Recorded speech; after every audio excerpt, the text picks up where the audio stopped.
ഇന്ന് തന്നെ ഡൗൺലോഡ് ചെയ്യൂ. കാണൂ നിങ്ങളുടെ ഫേവറേറ്റ് ഷോസ്. ഒന്ന് ക്ഷമിച്ചാ മതി, അപ്പ തീരും പ്രശ്നം. അമ്മേ, ഇത് അങ്ങനെയുള്ള വഴക്കൊന്നും അല്ലമ്മേ. എടേ, എങ്ങനെയുള്ള വഴക്കും ആയിക്കോട്ടെ, നീ ഒരാള് മാത്രം വിചാരിച്ചാ മതി, ഈ പിണക്കം തീർക്കാൻ പറ്റും. ഇത് നേരിട്ടങ്ങ് പറഞ്ഞാ പോരെ, ഇതിനെന്തിനാ ഒരു ലെറ്റർ? ഇവരോടെ നേരിട്ട് പറഞ്ഞ് ഞാൻ മടുത്ത്. ഇത് ദിവസവും രാവിലെ ഓരോ കത്തുകൾ എടുക്കാന്ന് വിചാരിക്കുക. അങ്ങനെ 1000 കത്തുകൾ. അതികൊടുത്താ ഈ അപേക്ഷ ഞാൻ ഒരു ഫയലിലും വയ്ക്കുന്നില്ല. ഇത് ഞാൻ ചവറ്റുകൂട്ടിലേക്ക് എറിയുക.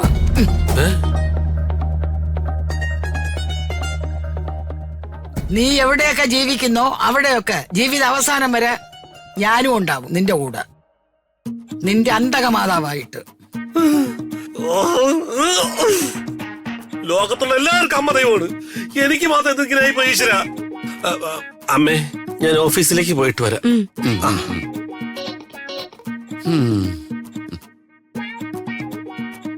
വേണുവേട്ടൻ എന്തോ പറയാനുണ്ടെന്ന് പറഞ്ഞു. പറയാം.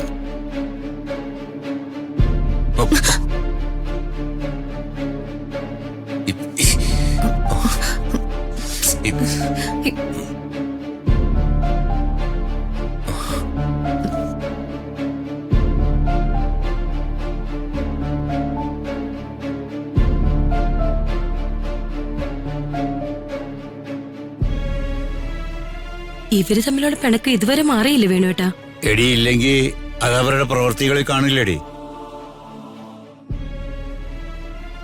ആ, ഞാൻ ഇവരുടെ കാര്യം പറയാനാ നിന്നെ ഇവിടെ പിടിച്ചിരുത്തിയത്. ഇവരുടെ വഴക്ക് ഇന്ന് മാറും നാളെ മാറും എന്നുള്ള പ്രതീക്ഷയോടെയാ ഞാൻ കാത്തിരിക്കുന്നത്. ഇത് വഷളാവാണല്ലോ ദൈവമേ. വേണുവേട്ടൻ അവരോടൊന്ന് സംസാരിച്ചൂടെ? ഉപദേശത്തിനൊക്കെ ഒരു പരിധിയിലടി. ഇന്നത്തെ ചെറുപ്പക്കാരാ, അവരോടൊക്കെ ഉപദേശിക്കുന്നത് സൂക്ഷിച്ചു വേണം. നമ്മുടെ മോൻ അങ്ങനെയുള്ളവനൊന്നും അല്ല. ആ, ഒരളവ് വരെ അതൊക്കെ ശരിയാ. നമ്മളെങ്ങനെയാ മക്കളെ വളർത്തിയേ? ഒരു ഡിസ്റ്റൻസ് ഇട്ട് വേണം മക്കളോട് സംസാരിക്കാൻ. മകനോട് ഏറ്റവും കൂടുതൽ സ്വാതന്ത്ര്യമുള്ളത് നിനക്കല്ലേ? അവന് സ്നേഹം കൊണ്ട് തുലാഭാരം നടത്തിയ അമ്മയല്ലേ നീ? അവന് ഉപദേശിക്കാനും ശാസിക്കാനും ഏറ്റവും കൂടുതൽ അർഹതയുള്ളത് നീയാ. നീ അവനെ വിളിച്ച് കാര്യങ്ങൾ പറ. വിട്ടുവീഴ്ചയോടെ ആ കൊച്ചിനെ ഒന്ന് സ്നേഹിക്കാൻ പറയും. എന്റെ ദൈവമേ, മക്കളെ കുറിച്ചുള്ള ആദ്യം ഒരിക്കലും തീരില്ലേ? ഓരോ മക്കളെ കഴിയാവുന്ന വിധത്തില് ഓരോ കരയ്ക്ക് എത്തിച്ചു. എന്നിട്ട് നടുക്കടലിൽ കിടന്ന് കൈകാലിട്ട് അടിക്കാനാണല്ലോ ദൈവമേ ഞങ്ങളുടെ വിധി.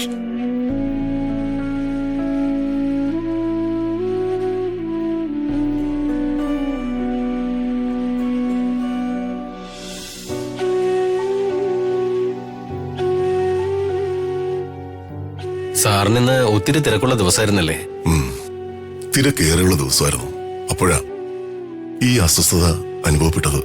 തിരക്ക് കൂടിയാലും അവരവരുടെ ശരീരം ശ്രദ്ധിക്കാനുള്ള സമയം കണ്ടെത്തണം. ആരോഗ്യം ഉണ്ടെങ്കിലല്ലേ സാർ എന്തെങ്കിലും ചെയ്യാൻ പറ്റൂ.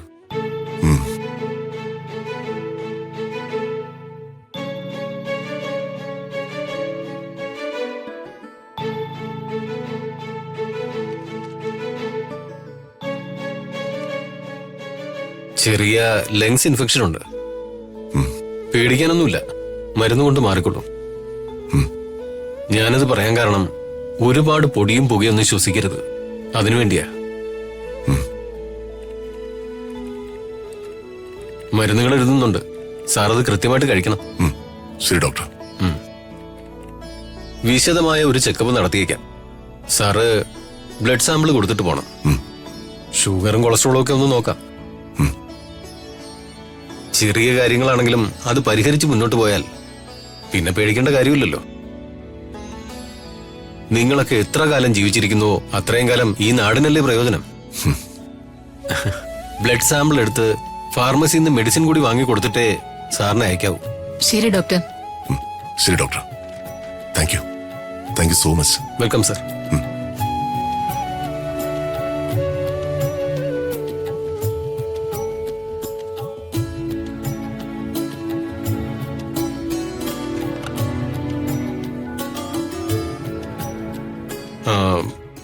Minister Prathap Varma blood sample തരാനായിട്ട് ലാബിലേക്ക് വരുന്നുണ്ട്. ബ്ലഡ് ടെസ്റ്റിന് അയക്കേണ്ടതാ ബാംഗ്ലൂരിലേക്ക്. Okay doctor.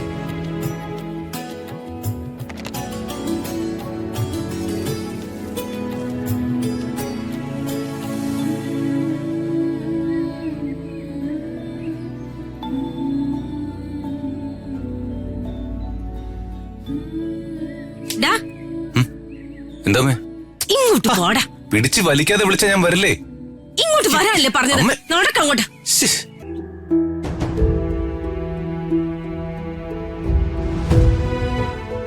പാടെ ഇങ്ങോട്ട്. ഹാ, എന്താ അമ്മേ? എടാ, ഞാൻ നിന്റെ ആരാ? ആ. ആരാന്ന്? അമ്മയ്ക്ക് എന്താ പറ്റിയേ? ആ, എനിക്ക് തലയ്ക്ക് സ്ഥിരമില്ലെന്ന് ചോദിക്കാനാണ് നിന്റെ ഭാവമെങ്കിൽ നീ അങ്ങനെ തന്നെ ചോദിച്ചോ. എനിക്ക് ഒരു കുഴപ്പമില്ല. അല്ല, ചോദിച്ചിട്ട് നീ ഉത്തരം പറ. ഞാൻ നിന്റെ ആരാ? എന്റെ അമ്മ. വെറും അമ്മയല്ല, എന്റെ പുന്നാരമ്മ. എന്നാ പുന്നാരമ്മ നിന്നോട് ചോദിക്കുക, എത്ര ദിവസമായടാ നീയും മോളും തമ്മിൽ വഴക്കായിട്ട്? ആ, ആ, അതിപ്പോ ഇവിടെ മുഖത്ത് നോക്കടാ. എന്താടാ ബബ്ബ പഠിക്കുന്നേ? ചോദിച്ചതിന് മറുപടി പറ. നീയും മോളും തമ്മിൽ വഴക്കായിട്ട് എത്ര ദിവസമായിന്ന്? അത് ഞാൻ കണക്കൊന്നും എഴുതി വെച്ചിട്ടില്ല. ഇട, നിനക്ക് നാണമില്ലേടാ? കല്യാണം കഴിഞ്ഞിട്ട് 4 മാസം പോലും ആയില്ല. ഏതാണ്ട് 4-5 മക്കളും ദാരിദ്ര്യവും പ്രാരാബ്ദവും ഒക്കെ ഉള്ള ഭാര്യ ഭർത്താക്കന്മാരെ പോലെ വഴക്ക്. അതിന് എനിക്കൊരു വഴക്കും ഇല്ലമ്മേ.